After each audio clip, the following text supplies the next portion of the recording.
अस्सलामुअलैकुम। ओमान ने 13 शोबों पर वीज़ा पाबंदी आयद करने का फैसला 6 माह के लिए कर लिया है।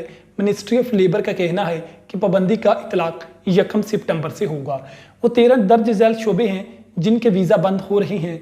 इसमें नंबर 1 क्लीनर है, लोडर है, ईंटों का काम करने वाले हैं, स्टील फिक्सर है, टेलर है, इलेक्ट्रॉनिक्स के रिलेटेड, वेटर्स के रिलेटेड, पेंटर, शेफ और बार्बर।